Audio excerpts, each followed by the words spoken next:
that the sun shines down its power to all the world and makes the wind blow strong as it will. I wonder hope gentle rains can fall upon the land, so lovely earth can stay lovely still.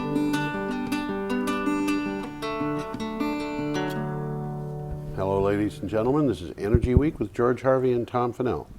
This is Tom Fennell, the famous world traveler. And I am George Harvey, who always stays home and doesn't even drive a car. Okay, every day I go looking for the news on energy and global warming, and I find a lot of stuff, and I put it up on a blog, geoharvey.wordpress.com. And Tom and I go through the materials that we think are the best from that blog once a week on Energy Week and bring it to you. And so we're off and running, starting with last Thursday, February 5th. And from investing.com, we got an article that said energy use in federal post offices, courthouses, and military bases has dropped to its lowest level on record. The sharp decline is largely thanks to Bush-era push to slash electricity and fuel consumption in thousands of facilities and vehicles. The total was the lowest since record-keeping began in 1975. Well, what I find interesting from the article was roughly half of the cut came from jet fuel. Wow. That's while the rest came from other liquid fuels and electricity in buildings. Wow. So they're using a lot of airplanes, and I don't think this is military. Well, it says military bases, but I don't think this is, warplanes. Okay. I'm kind of speechless. I think the government moves a lot of people around by airplane and they use up a lot of fuel. That's a really good point, and they could be moving people around by other means, and maybe that's what they're doing. Yeah. I mean, railroads would be nice. Railroads would be nice. We should have more railroads for sure. Do you know there's the railroad tracks that go through Brattleboro go to Boston? I mean, they go all over the place, but there is a track that goes to Boston. I didn't know that. There's one I know that goes to Connecticut, but it's not good for passenger travel all the way. The passenger train that goes through here switches from tracks that go to Boston to tracks that go to New Haven. Okay. So we could have a train going to Boston every day, but we don't. Yeah. Because people want to drive I would have their thought you'd have had to get into that east-west corridor in Springfield, the one that goes from Boston to Albany. No, actually, it doesn't have to. You don't have to go into that. There is a direct. That makes sense. At one time, that made sense. Well, when I was a kid, West Northfield, Massachusetts had a train station that was operational, and it was a flag stop. Yeah, I know where it is. And I actually got off a train there once. Yeah. Well, anyway, this is there was a bridge connecting East Northfield to West Northfield. That was a bridge that people were very fond of, too. The bridge is still there, but you can't go over it. And you couldn't see from one side to the other. Okay.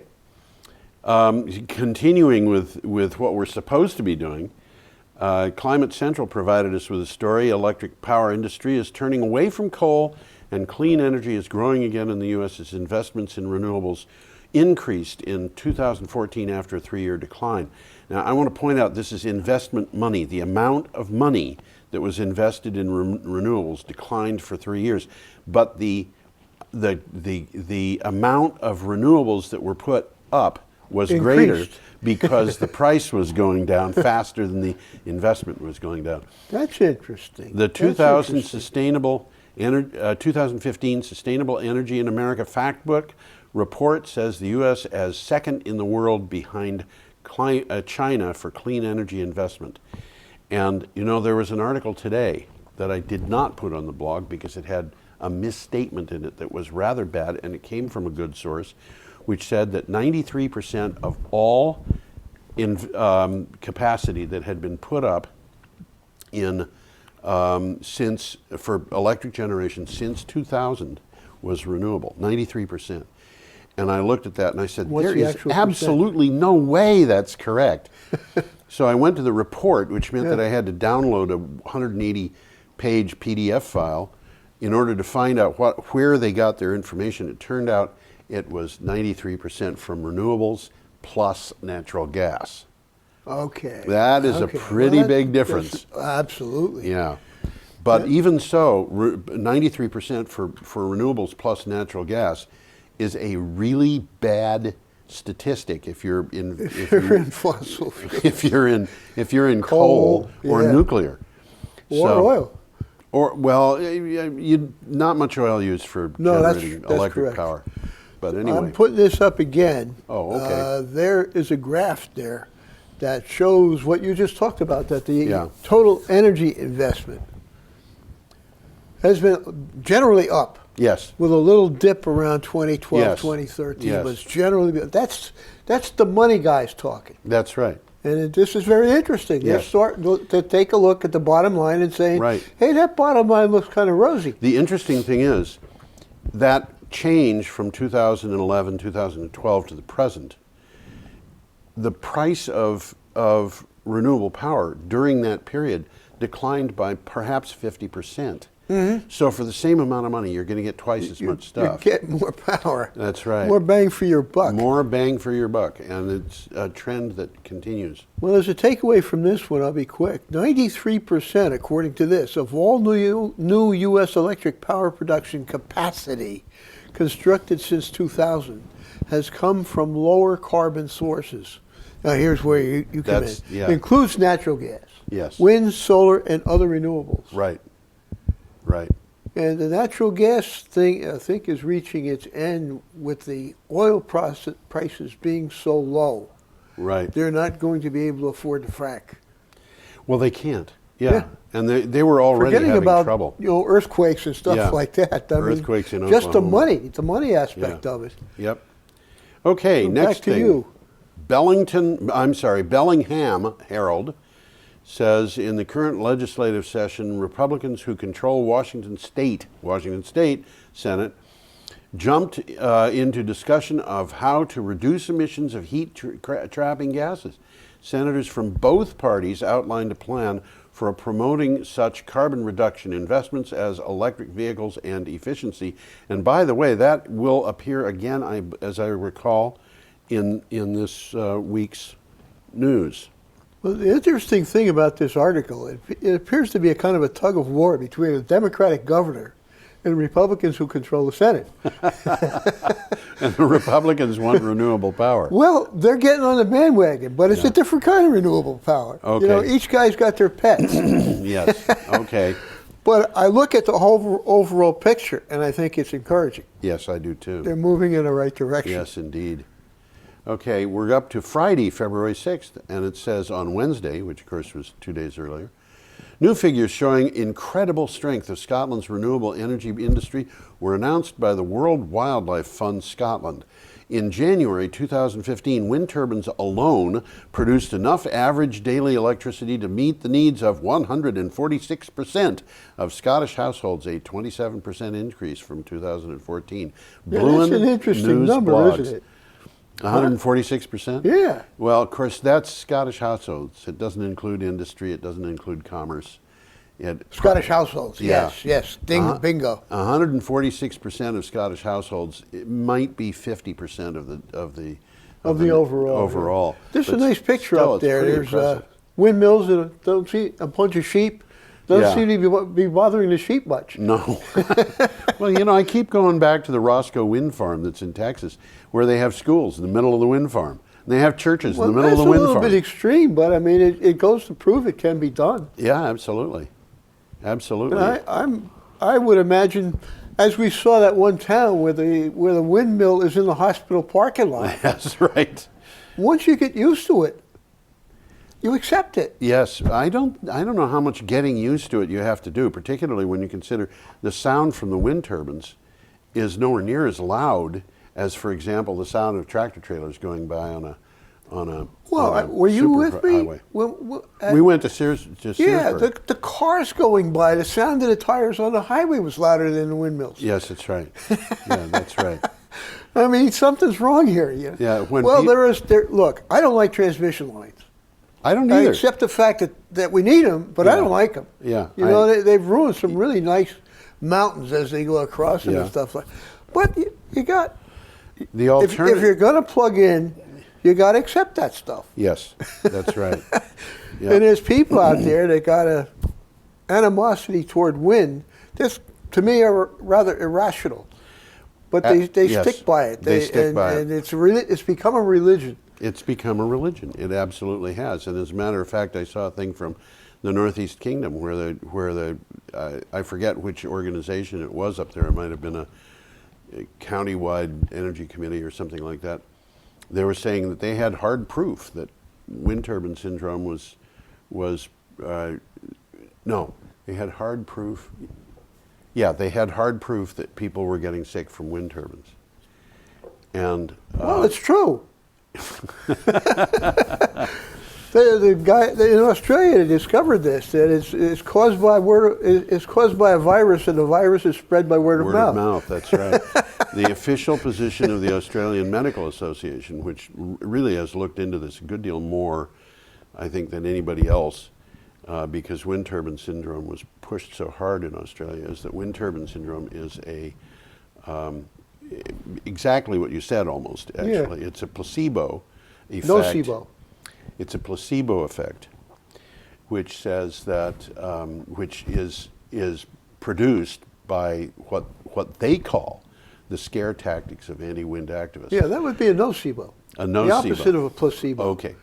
So anyway, what happens is that what they did was they statistically tracked where the objections are. Where the objections are. Yeah, and everybody's getting sick there. And the people were getting sick there. But, like you go to Roscoe Wind Farm in Texas, which covers large parts of 3 counties and has thousands of people living inside it, and they don't get sick. Okay. World Coal is the name of this next thing's publication. So they provided us with this story.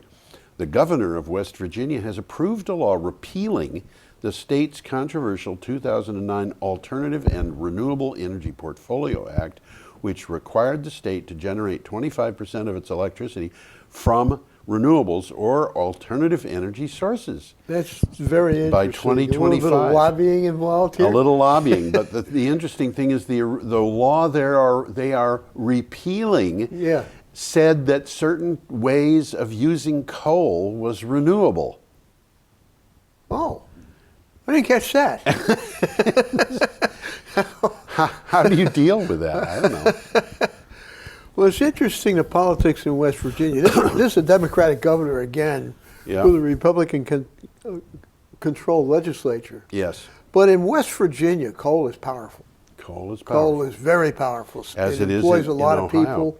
As it is in Ohio. And both of those states have, the coal. West Virginia repealed and Ohio delayed by 2 years their renewable energy targets. Well, they're fighting a losing battle. They're going to win the battle and they're going to lose the war. But yeah. Hey, I've known coal miners. I've been down to a West Virginia coal mine. Yeah, this is big down there. I mean, good paying jobs. Yep. Nothing else around, Yep. There could be tourism, but they've ruined that with mountaintop mining and ruining the Yeah, creeks. how about that? The coal mining that hires them has ruined their jobs. Wild, wonderful West Virginia doesn't exist anymore. Yeah, right. Okay, ITV News gave us this This is a good one. This is a good one. We've talked about this thing before. Absolutely. An investment management firm, Infrared, has announced its agreement to invest in the £1 billion Swansea Bay tidal lagoon in Wales. The project is designed to generate about 500 gigawatt hours of electricity per year for 120 years. 120 years? Only 120 years? Enough to provide nearly all of the domestic electricity for the Swansea region. It's a couple of pictures, interesting pictures up here. Now, these are artist renditions. This is not, Yes. It doesn't exist yet. Yes.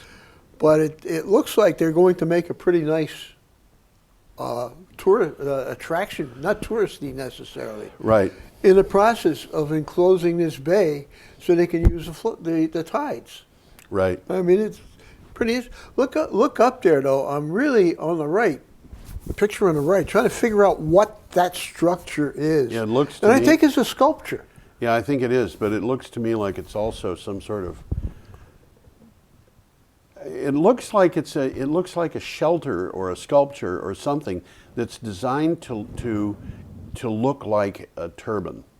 The blades of a specialized I didn't turbine. catch that. I think you're right. I think you are right. So- yeah, it looks like the blades of a turbine. Yep. Okay. It looks like quite a promenade here, though. Oh yes, absolutely. And I think that the I Welsh. would imagine if and when it's built, and Yeah. it probably will be built. Well, you know, if that thing is built, somebody's going to put hot dog stands on it. They're not in the picture. I know, but they're going to. It would be logical, you know, if Of people are course going to be it would. walking out there, it would be logical to have a promenade Absolutely. that Absolutely. has little shops and things like that. I mean, they've got shops on bridges in London. Okay, Saturday, February 7th, from Herald, Scotland, we got this report. An engineer has devised a system to convert the power of wind directly into heat. Directly, thank you. Into heat in an invention that would rid Scottish roads of ice in the winter and allow certain crops to be grown for 365 days a year. He believes that one of the systems would heat up 250 acres of farmland and also generate electricity. The one problem with this particular article is I can't figure out how much these things cost. I had a lot of trouble with this article, too. Yeah. I delved into it. I looked him up. Yeah. Basically, what he's got is a wind turbine. Yeah. Although the wind turbine he describes is like the one picture up there. It doesn't make sense. It's an anemometer Well, it's a vertical running axis. sideways so that the engine is on a horizontal shaft. That doesn't make sense. It would Yeah. make sense that it'd be the other way around. Yeah. But in any case, all he's got is particularly a specialized wind turbine, heating a proprietary fluid to 400 degrees centigrade, which is hot. It's hot. And then using that heat to heat water to pump under fields or under roads. Right. I mean, it's not state-of-the-art technology. It could be a good use of it, but as you said, how much is this going to cost? Right. Because it's old technology, just used in a different way. And it Yeah. might damn well be a good idea. This guy seems to be a pretty bright guy. But Yep. he's not revealing very much about what he's doing here. That was something that I found a little bit distressing about the article, and yet the article itself is interesting enough Well, it's interesting, to definitely. make it to our top 20 for the week. It's also, this guy has another patent out there for wave power, Okay. which he claims could power Scotland. He might be right.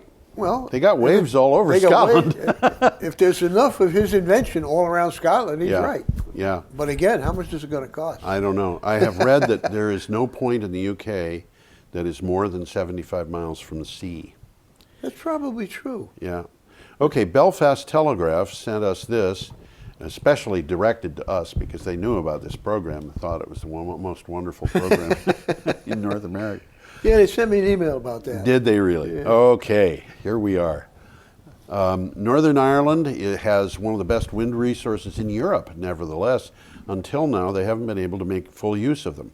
That's all about to change with AES's plans to install Europe's biggest electric storage battery, a 10-megawatt lithium-ion battery array, at a site next to the Kilroot Power Station. Well, 10 megawatts these days isn't very big. Well, no, not compared to power stations, it's Yeah. not. But 10 megawatts is a little bit bigger than the batteries I use in my flashlight. A little bit bigger, yeah. Well, they're talking about going to 100 megawatts.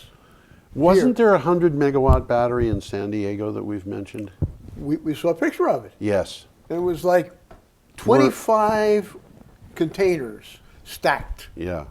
I would say, all full of batteries. you know, we're better than Scotland, except for one thing, and that is I'm afraid that the Scots would try to prove me wrong. They probably would do it. Scotland has had more inventions per capita, I think, than any other country ever. Is that so? Oh, you know, there was a time when Scotland was the leading source of inventions. This is during the 19th century. Well, But it's a lot of tiny these country. guys that are, what would you say, iconic inventors were Scots. A lot of them were. And I always considered them to be English, but they were Scots. They were Scots. Watt. Yeah. What was a Scot? Watt? Watt was a Scot. Yeah, this is starting like, How long is it trying to be? who's on first? 6 Right. feet? What? 6 feet? No, he is Chinese. Right. Okay, from the NHL, believe it or not, from the NHL, we got this. National Hockey League announced that it is ranked number 17. It's amazing to think of the National Hockey League bragging that it's number 17 at something, but it's number 17 on the U.S. EPA's National Top 100 list of the largest users of green power, making it the first professional sports league ever to achieve that distinction. The league has a number of significant green power achievements it can point to. Yeah, it's That's number a hat trick for clean air. That's right. It's number 17, but makes it number 1 on the list for all professional sports. Yep. for professional. Hey, let's face it, they use a lot of power. They use that a lot ice of power. Doesn't come for nothing. By golly, that ice, as you said, that's right. That's what it is. Okay, Sunday, February 8th, and here I'm just we're looking back and forth. Okay, from the Columbus Telegram, we got this thing. The Columbus, Missouri Water and Light Department generated 7.22% of its energy for utility customers from renewable sources. Now, that doesn't sound much. Yeah. Exceeding the 5% goal that they had for 2014 They're not very ambitious. by nearly 15%. No, they're not very ambitious.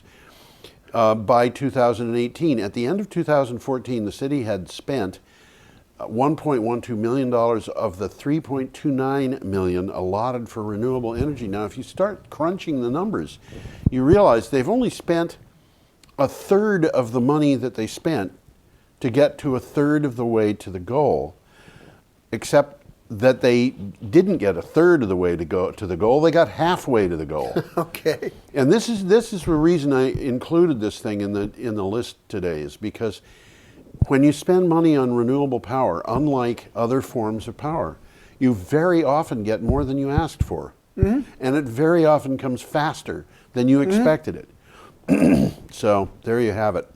Well, they've been into renewables for a long time. I mean, they're using wind power, waste wood, Yep. landfill, biofuel. Right. You know, they're solar panels. They're into it, Right. but they're really just starting. I mean, Right. they've been into these things for a Yes. very long time, Yeah. but on a very small scale. Yeah. And now I think they're starting to realize these are economical. Oh, And yeah, absolutely. you're going to see this in another 10 years, and their numbers are going to be way different. Oh, they're going to be very different. The numbers for the whole country are going to be very different.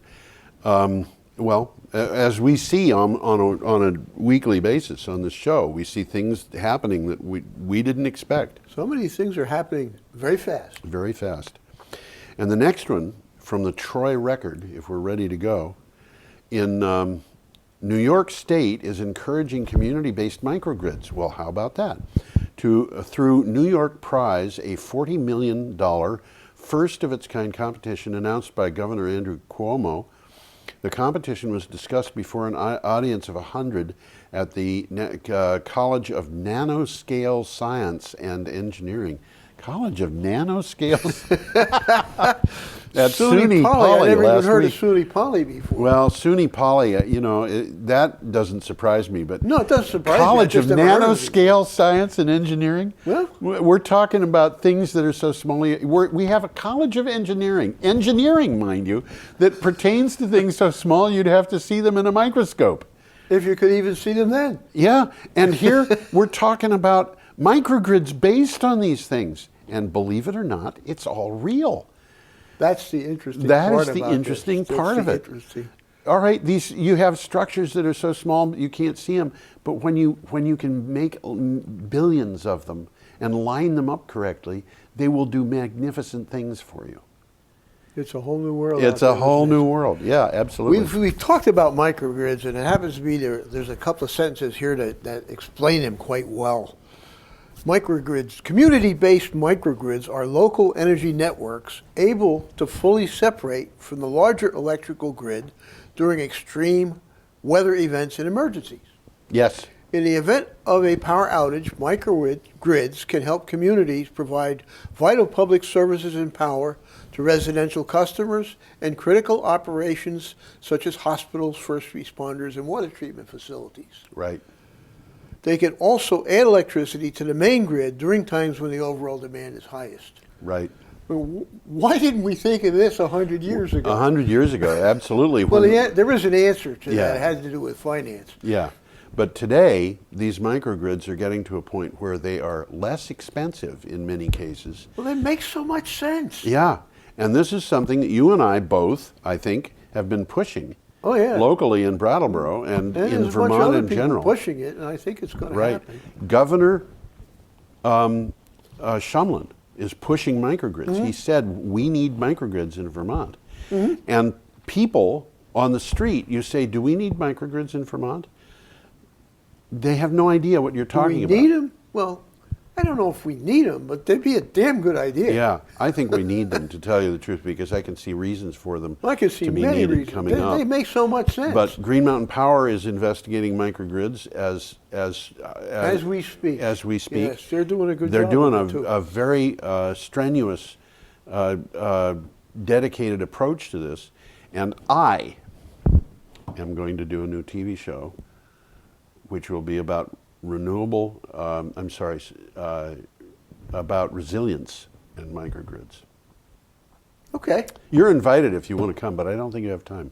I'm not sure I have time at all. This week, I know I don't have time. Right. What I'm planning on doing is I'm planning on assembling a crew, Okay. because I think we're going to be going out in the field for this one, and doing a show on a weekly basis that will be about resilience and microgrids. And I'm not sure exactly how that will work, but I have told people I think I could put together an hour every week for a year of television on microgrids. I bet you could. I bet I could. I bet there's enough out there. There's a huge amount of stuff. But we have to deal with what we've got in front of us. Talking about microgrids, I was talking to a woman who I know you know named Kimbria. Yes. And I met her in some sort of a thing where it's called Edible Brattleboro, Yes. where people put up gardens Yes. that other people are free to use and eat. You Yes. see a row of corn there, it's okay to go up there and take some ears. Oh, is it really? Where is it? Huh? Where is this? All of Brattleboro. Oh, all of Well, Brattleboro. that's the idea. We're trying to They want to do this all through all Brattleboro. over Brattleboro. Interesting. And we've been meeting a few times, and basically the reason why I'm mentioning this to you is you have been invited. Specifically. By golly. Yes, she mentioned your name, Okay. and she wants We me should to have ask you to Kimbria invite. be a guest on this show. I think that'd be a good idea. Yeah, I'll bet she'd enjoy She's it. pretty versatile. She's very well informed. She really is. She works at Jason Cooper's office, Yes, among other things. among Yes. other things. She's a very bright young woman. Of course. Are you watching this? Yeah, right. I'll take my check later. Yeah, right. Anyway. Well, onward. Onward, Let's okay. go onward. Onward. Okay, from Back with Motley Vodal. Fool. Motley Fool is a publication that it relates only to people who are investing. So that'll tell you something about investing if you want to invest. The people who give you the best information are call themselves Motley Fool. And this is the name of an opinion piece, and the title is Nuclear Energy Renaissance Takes Another Blow and May Never Recover. Setbacks like Vodal nuclear power plant faced this week have become all too predictable in the nuclear industry, and they're the reason a nuclear renaissance is unlikely in the U.S. Costs are simply too high, and the competition from renewables primarily and natural gas too strong. And the reason why I say renewables primarily is because renewables are starting to undercut the price of natural gas. Exactly. So Yeah, what they say here is, again, we've talked Vodal a number of times. yeah, we have indeed. And they're saying the Vodal power plant said it would be delayed another 18 months and would cost at least $720 million more. I got some numbers wrong. It says $720. That's trivial. That's trivial, but it's millions. 720 Millions. something more than Millions. the 14.5 billion. Billion, yeah. The it's 14.5 billion For is 2 what they reactors. originally guessed, and it's going to be probably 720 million more, Yeah, that is for 2 reactors. and 2 more. And this is the kicker. It's the ratepayers, not the Southern Company's shareholders, who will be footing the cost of the bill for this project. Yeah, well, whether it happens or not.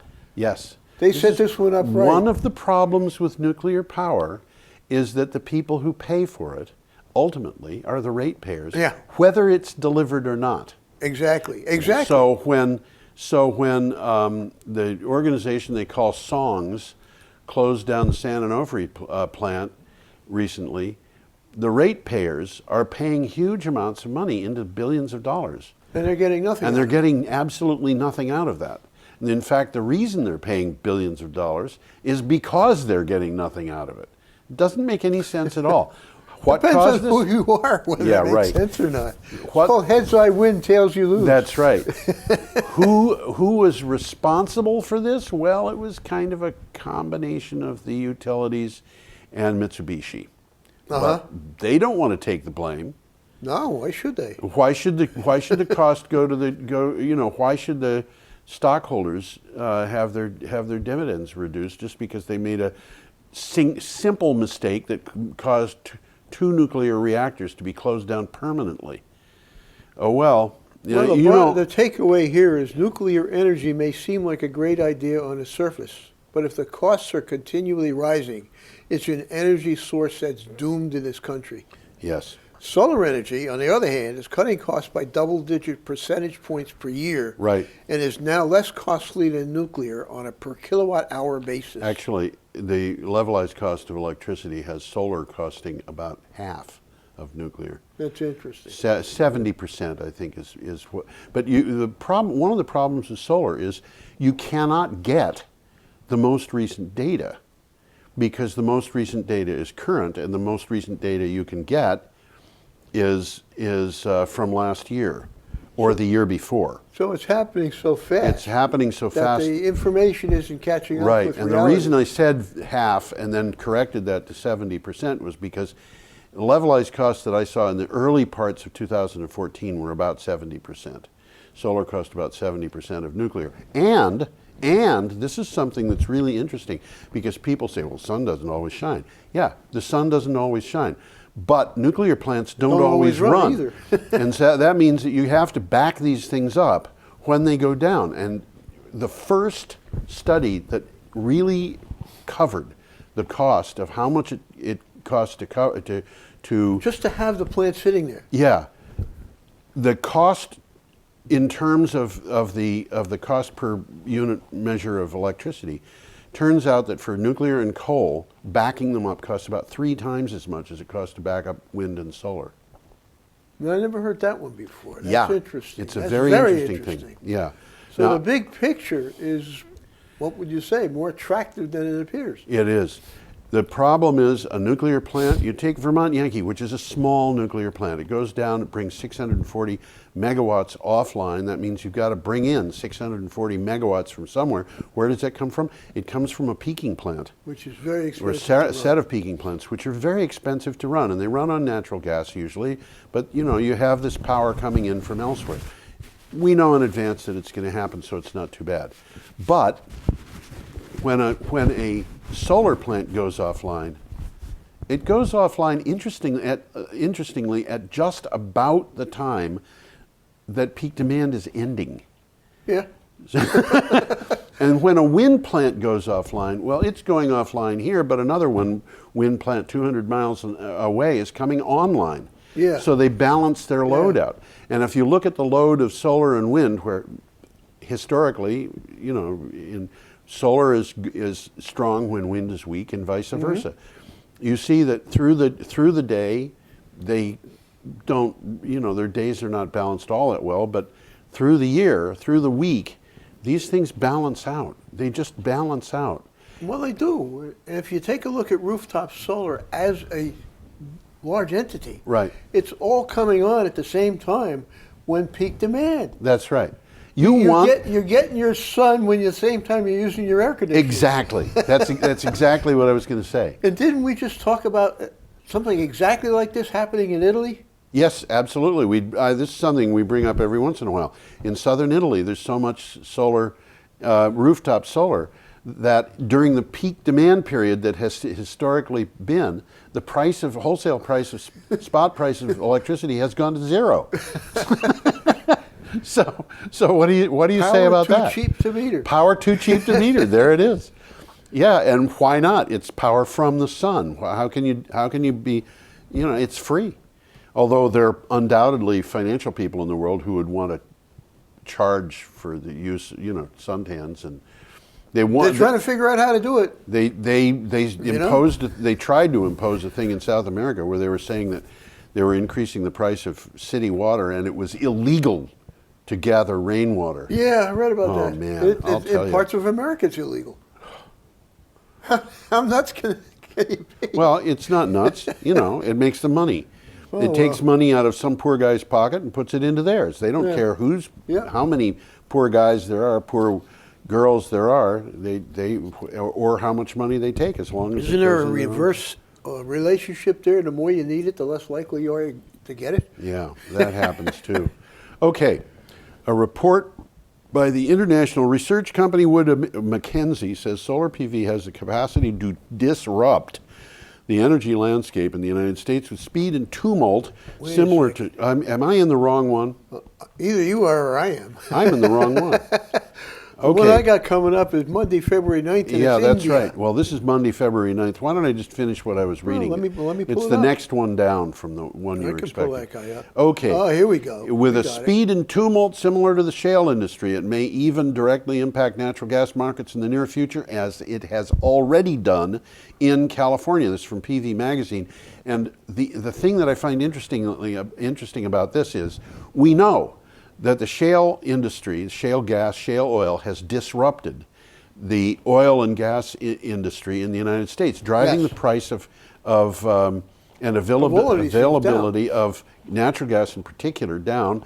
Oil is down primarily because of Saudi Arabia, which is a slightly different thing.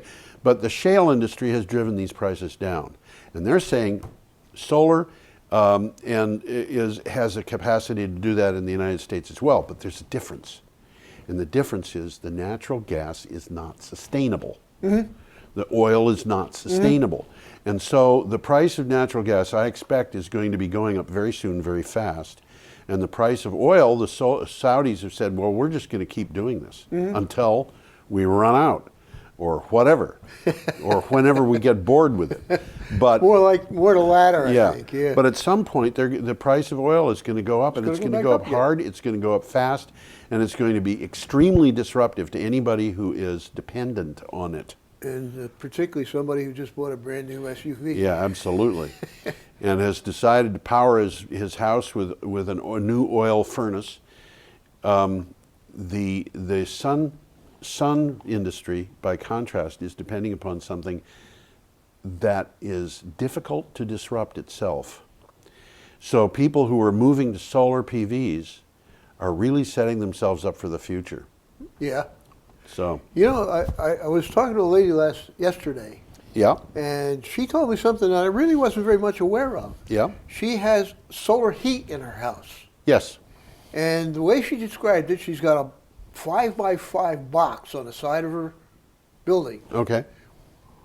Which is just a big empty box with glass in the front of it. Okay. And this was store-bought. This wasn't something she fabricated. Okay. And it fills up with sunlight. Yep. There's a small PV cell that runs a fan. Okay. And during the day, it pumps hot air into her house. How about that? On a sunny day, she comes home from work. It's 80 degrees in the house, and the furnace hasn't turned on. She should not have done that. 80 degrees is not comfortable.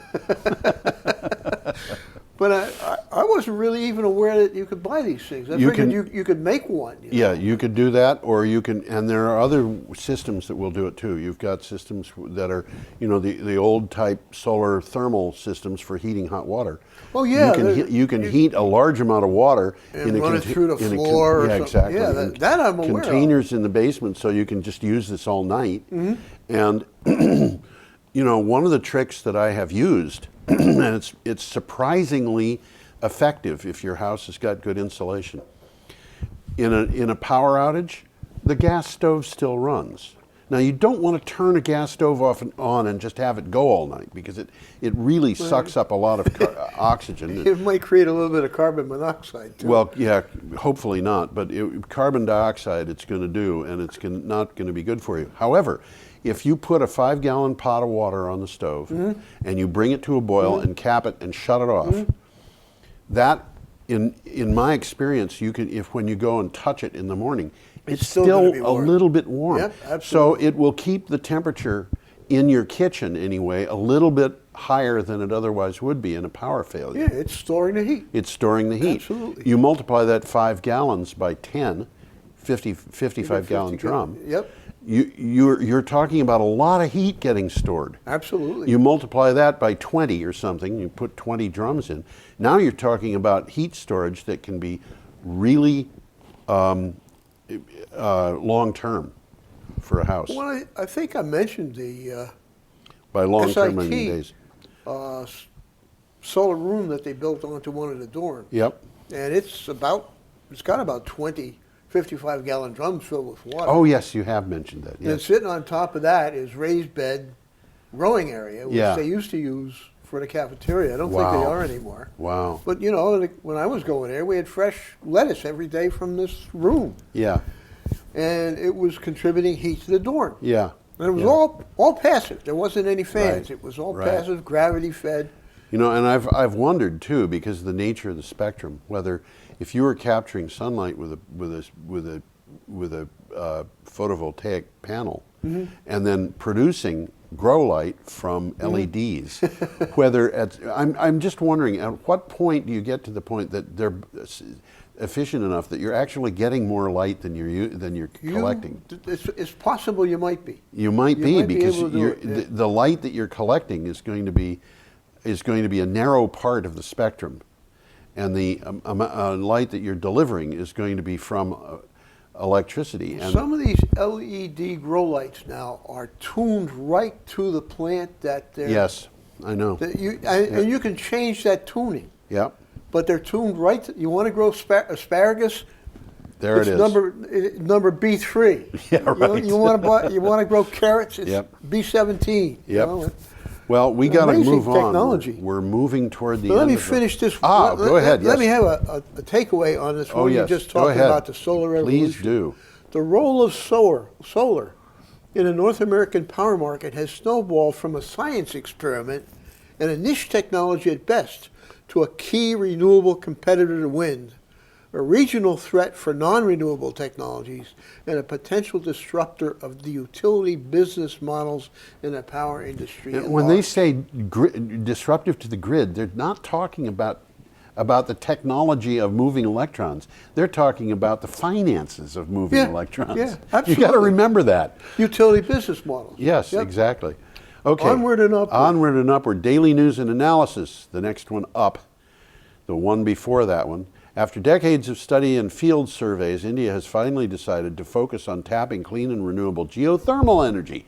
The Union of Ministry of New and Renewable Energy has drafted a national policy which would make India a global leader in the sector, generating 1,000 megawatts in phase 1 by 2022. This is a very underutilized, but even under-examined resource. Yeah. Because it occurs in a lot of places. A lot of places. People don't even know it's there. That's right. And you don't have to frack to get it. Although there is a thing called enhanced geothermal. Yeah, I know. Which they're doing involves something that's kind of like fracking. As far as I'm concerned, it's fracking. Yeah, as far as I'm concerned, it's fracking. But that doesn't have to be that way. No, it doesn't. Geothermal is sometimes associated with earthquakes. And we should just kind of... Well, it's the fracking that's doing it. But I guess if they're exhausting some of the caverns, earthquakes can happen too. Yeah, yeah. Okay, Economic Times. India has resolved U.S. concerns about its existing nuclear liability regime, setting the stage for commercial negotiations to generate atomic power. However, the Foreign Ministry categorically stated that India's nuclear liability law and its associated rules would not be changed, maintaining liability for reactor builders. And this is something which was a different article just than I was looking at. plain confusing. Yeah. We are confused. Well, they don't have, what is it, Price Anderson. Anderson. They have a law that says that if your reactor melts down, you got to pay for it. Yeah. And so does whoever built the Whoever reactor. built it. Now, Those guys aren't very happy. No, the Russians don't mind doing business on that because, of course, their reactors are not going to melt down ever. And if they do, which they possibly could, then they aren't going to make good on them because they're so generous about allowing the Indians to have them to begin with, or something. What Putin kind of is not- reactors are they pushing? I don't know. Oh, but Putin- they're not gonna melt down, huh? Well, Putin is not concerned about it. Let me put it that way. Okay. He'd rather get the money and say, this is going to be okay. Don't you worry about a thing. But economic times, yes. I'm trying to look at this picture there. That's not a finger sticking up in the middle of that. Oh, no, don't talk about that. It's a nuclear symbol. It looks like it's spinning around like a record, and a guy is holding a shaft. I don't quite understand the picture. Yeah, I'm sure it's an allegory. Okay. Perhaps we should move away from that distressing object and go to something else. Let's go to Tuesday, February 10th. Oh, here we go. The European wind sector installed more new capacity than coal and gas combined in 2014. The industry connected a total of 11,791 megawatts to the grid. Wow. That's a lot. While coal and gas added 3,005 and 2,338 megawatts respectively, coal and gas industries retired more capacity than they commissioned last year. That's not the Wow. first time we've talked about that. No. That's Why from is Renews. Tom Becker smiling? Why is Tom Becker smiling? And I've seen him so much. That same picture Oh, yeah. over and over and over and over. Thumbnails. Europe is at a turning point for investment in renewables, Yes. and particularly wind. Yes. Plowing financial capital into the industries of old Europe is beginning to look unwise. By contrast, renewables are pushing ahead and investments in wind remain attractive. Yeah, Bingo. absolutely. Okay. Bingo. Should we go on? Yeah, let's go on. Europe Online magazine tells us firms in Norway and Germany signed an agreement to build a 600-kilometer long power cable linking the electricity networks of the two countries with 500 kilometers underwater.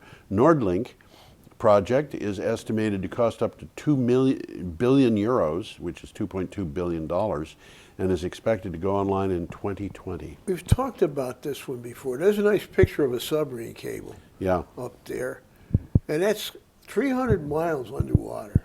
yeah, That, when I was in the cable business, 5 miles was about all we could produce. yeah. And now Iceland is talking about sending power to the UK through submarine cable. This is an amazing thing. It's amazing to me. Yeah, yeah, it's pretty amazing. It's connecting Tonstad in southern Norway to Wilster in Schleswig-Holstein. You got Did I that say it right. right? You absolutely did. Except that, how do you pronounce Wilster? Well, it's spelled Wilster. Yeah, but it's Wilster. Oh, it's Wilster. Yeah. Oh, okay. W Yeah, is never yeah. a vowel in German, I hear you. and J is never a consonant. Is never a consonant. Ja, Yeah. not ja. Wilster, not Wilster.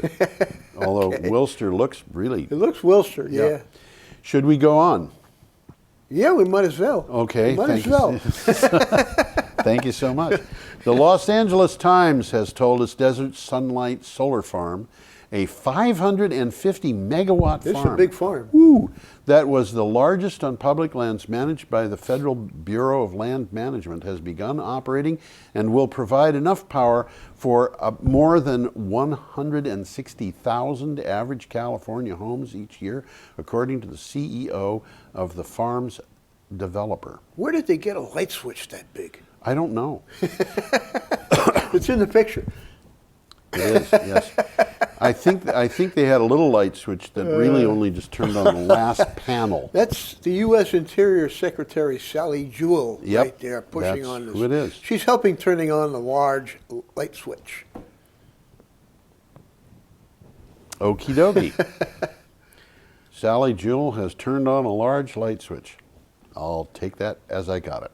Yeah. In Australia, we're going to the next one here, Renew Economy. In Australia, the Bully Creek Solar Project received approval from the Toowoomba Regional Council for building up to 2,000 megawatts over the next really 8 big. years across 13,000 acres of cattle grazing land. It has the option of building the site out in manageable stages of 100 megawatts to 500 megawatts or more per stage from Renew Economy. There's That a picture is of a map a up there. rather large solar farm. Very large. Very, That very is large. 2,000 megawatts is a little bit shy of 1,000 times the size of the largest solar farm in Vermont. Okay. Yeah. Woo! Whew. Yeah. Okay. They're making progress. We should go on? Yeah, Yes. Okay. Clean Technica gave us this one.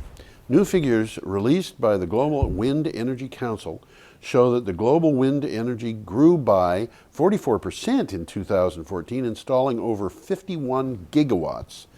The figure indicates a quote, solid sign of recovery from the industry after a rough patch in the last 5 years, end quote. If you look at the growth, it's a little bit irregular. Yeah, But it if is. you look at the cumulative growth, it's almost exponential. Yeah. Look at that. Look at I know. I those see it. map, those I see it. curves up there. Yeah, there it is. Woo. Oh, The it cumulative is exponential, total I think. You know. worldwide has hit 369,500 gigawatts. That's a lot of gigawatts. That's a lot of gigawatts. Now, interestingly, if you took that at a third of the capacity factor of nuclear, that would still be 100,000 gigawatts. Mm-hmm. That doesn't make sense. A gigawatt is the size of a nuclear power plant. I think they mean megawatts. Well, it's worldwide, isn't it? Yeah, Global. it is. It's true. I mean, a lot of and stuff Clean going on we're Technica not is- even hearing yeah, about. Clean you know. Technica is fairly- Botswana and That's true. Tierra del Fuego. And Yeah, that's stuff true. Like that. We're Tierra not del even hearing Fuego, about it's it. very windy in Tierra del Fuego. You could probably heat the whole place up with wind power, including every field, every stream. When my rich uncle dies, I'm going to go on a cruise down there because it's supposedly very beautiful. Really? Yeah. Yeah. I had a friend who went to an island off the coast of Antarctica. And I bet that was interesting. Went for a vacation. Yeah, Yeah. I bet that was interesting. Yeah. Can you imagine vacationing by the sea in an island off of Antarctica? Okay. And we have our one last little thing here, which is the Vermont Gas Systems has abandoned its plan to bring natural gas under Lake Champlain to a New York paper mill after the plant withdrew its financial support.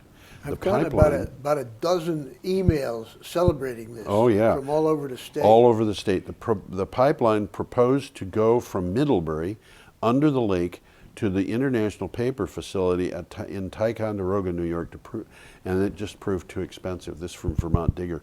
I got it from Vermont Digger. It's not the only place it was around. But it's big news in Vermont. It is. Now, there's something that I find interesting about that, and that is one of the backers of this particular pipeline was Middlebury College. Yes. And yes. Middlebury College wanted the pipeline to be put in. They wanted gas. They wanted to get gas from biodigesters that were 10 or 15 miles away. Yeah, that's correct. And the only way they could get it without the pipeline was to truck it. Yeah. And trucking natural gas takes a lot of power. It's not a good idea. It's not good, so they were looking at this as a way of they could insert the gas from their cow power thing at one point and remove it And at suck another. it out in another place. And honestly, I think that makes sense to me. And Middlebury College, among other things, is where what's his name? Everybody knows the name. Oh, yeah. 360.org. That's right. Yeah, what is his name? McKibben. Yeah, Bill McKibben is at Middlebury College, and Middlebury College has been very big in renewables for a long time. And as you said, 350.org started there. Mm-hmm. And in fact, Thomas Hand, You remember him, who was doing he was on our show last spring. They were doing I do remember air the source guy. heat pumps. Yeah. And Yeah. he told me that he was one of the founders of a group that was called, I think it was the Sunday Night Group, but it might have been the Saturday Night Group or something, Sunday Night Group, and that they founded this thing to talk about renewable power. Bill McKibben got involved, and the year after Hand left, they founded 350.org. You know, the research and development done, and of course it's already being done in other parts of the world, not in the United States. I'm sure it's being done in the United States, but I haven't heard of it. But it is certainly being done in Europe, where what they're doing is they're taking natural gas. Actually, no, I have to take that back. I know of a place in the United States where they're talking about this, and it's really interesting. They're taking natural gas, methane, that comes from biodigesters and turning it into propane. Okay. Now, propane is a whole different matter to truck. Well, it's a lot easier to truck. Because you Truck it can as a hold liquid. it as a liquid, and fairly easily hold it as a liquid. You don't need super special. You need a special container, but it's the Yeah, kind but of it's kind of thing you'd find it's in old every technology. town. It's It's all old over. technology. You don't need special refrigerating things to do liquefied natural gas. But there's a company in California which has got a proprietary system that they're bringing to market that will take material from a gas generator, such as a biogas generator, and turn it into propane. And they're actually talking about doing this at the household level. No kidding. They will go that small. Wow. So that's, it would. that's an interesting development. Yeah. So you could take your household waste, and I know that there are places that build biodigesters for household level. And you could take your household waste and put it through this thing and come up with propane And burn it in your furnace. and burn it in your furnace. Now that's an interesting development. Now that is. Yeah. But when you think about this at the household level, it's going to be inefficient probably, because that's what happens when you're at the household level. But if you think about it in terms of community resilient design, you could take the gas that's generated from, for example, a waste treatment plant, sewage plant, or the gas from food scraps, or the gas from local agriculture, which could be mixed with food scraps or the This is these all others. biomass. They're all biomass. You want to separate food scraps from the rest for the simple reason that the food scraps produces a different grade of compost. Okay. But because you know that there's very unlikely to be human pathogens in it, whereas if you're taking sewage, it's very likely. Definitely. Yeah. So they have to be treated separately. But the thing is, we could have in Brattleboro a propane producing plant. Yeah, we could. We could have our own community propane producing plant. And there's a lot of people in Brattleboro heat with propane. There are, including myself. You know, so these are things that we can consider for the future. Well, I see that we're running out of time. There's an awful lot of things out there. There is, Tom. That, On that note, perhaps we should say goodbye. it's Goodbye, about everybody. time. I think it's about time. Am I going to remember to use the right hand this time? We're going to try. No, wrong hand. I'm George Harvey, and this is Tom Fennell, laughing and scratching. Good night. We spin and we toil, we work all day, sowing and reaping, we store goods away, so we can be dressed well on the day that we die. We dig and drill and waste what we find, break up the earth, leaving little behind, but we will grow lilies in the by and by. I want to point out that the sun shines down its power to all the world and makes the wind blow strong as it will. I want to hope gentle rains can fall upon the land, so lovely earth can stay lovely still.